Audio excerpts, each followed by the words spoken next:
We are making avocado basil pesto. Ready? All right, so I'm gonna tilt you down so you can see what we're working with here. If you haven't, if you don't have a food processor, highly recommend you get one, or else you're gonna be doing a lot of this. So it makes this so much easier. Just throw everything in there and bzz.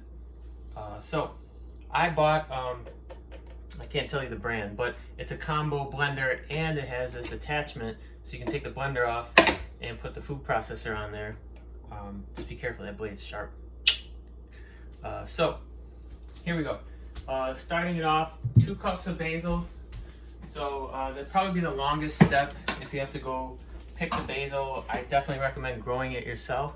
Just early in the summer, you may not have, it's hard to get enough to make 2 packed cups full of basil. I mean, it takes a while for the basil to take off. So you can supplement about half of the basil, the tightly packed cup of basil, with baby spinach, or even mixed greens, or even dandelions. Yeah, it's gonna be a little more bitter if you use the dandelions, but they're crazy good for bone health. Lots of minerals in there. So what I did is I took the fresh basil leaves and picked them and made sure, try to, you know, make sure there's no bugs on them. This is a salad spinner, another little kitchen gadget you might want to have. But you just put some water in there, to rinse it, spin it, and it spins off all the excess water. See that? Even when it looks like there's no water in there, it spins all the water off. So I have some pretty nice dandelions, mostly basil, and we're gonna throw it all in there. All right, so I'm gonna break the dandelions into little smaller pieces. That basil smells really strong, wow.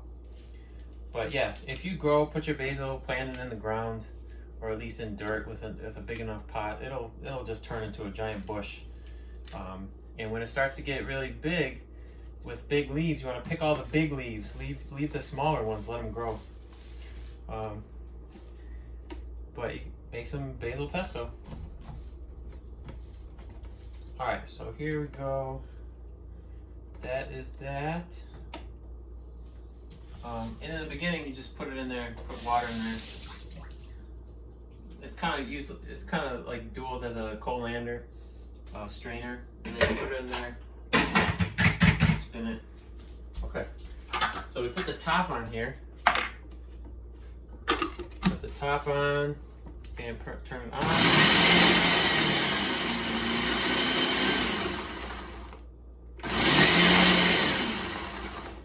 Can you guys see that? Yeah, you can see that. It's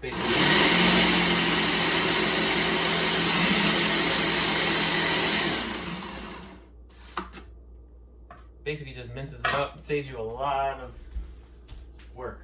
And then I have some spring mix, which is mostly, actually picked out the baby spinach greens, maybe a couple beet greens in there.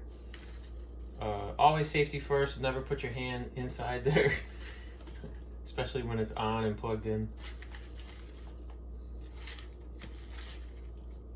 So, give it a little kick there.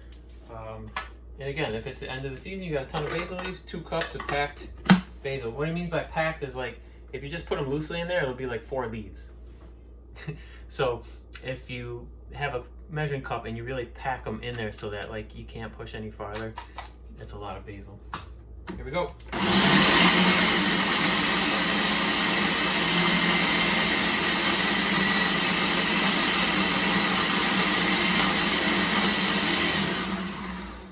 Alright, I put it on high, but now as far as garlic, it's about 3 cloves, but cloves can differ in size. So if you use 3 giant cloves, guess what? It's gonna taste like straight garlic. And raw garlic is pretty strong. So I'm just gonna use 2 smaller cloves. It's probably gonna come out to about a teaspoon of garlic. You could always add more, just like the golden rule. You can always add more, but it's hard to take it out.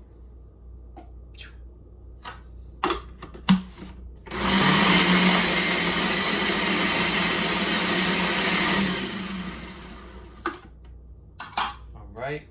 It's looking delicious already. So I'm gonna take one avocado, get all the little pieces of the pit out of there. You want to ideally have it like it's nice and ripe, like green, but not mushy and not too yellow. This one's a little yellow, but what are you gonna do? Sometimes you don't have the exact perfect ripe avocado. Just throw that in there.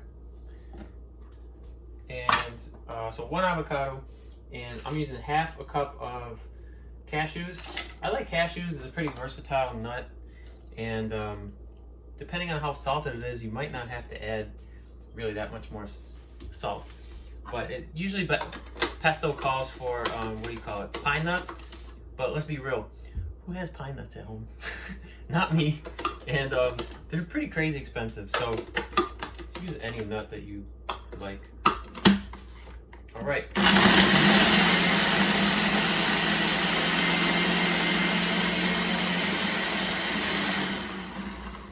Now, if you have to do stuff with the food processor, I recommend taking it off, and you can mix it around without fear of losing a digit or mincing up your spoon.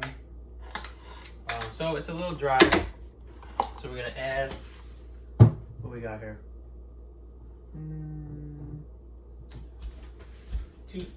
We're gonna do a tablespoon of olive oil and see how it looks. Always with cooking, you gotta kind of adjust as you go, but generally if you have one avocado, that kind of takes the place of the olive oil. But again, like I said, it's a little dry, so I'm going to use 1 tablespoon. We're going to see, we might have to add another.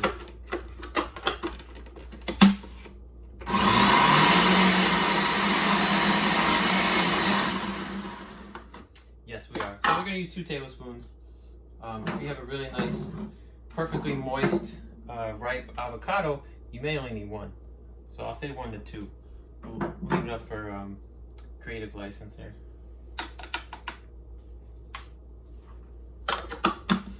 All right.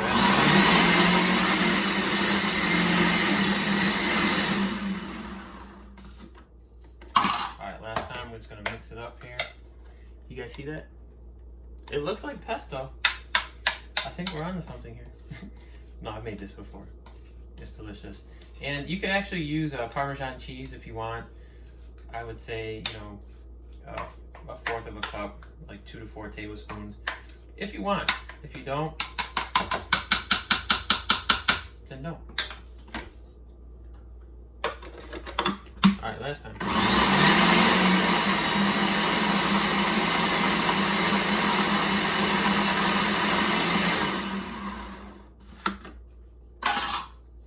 Now I'm gonna taste it.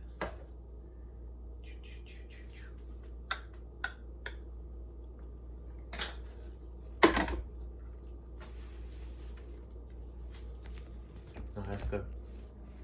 So, again, with cooking, it's always about adjusting.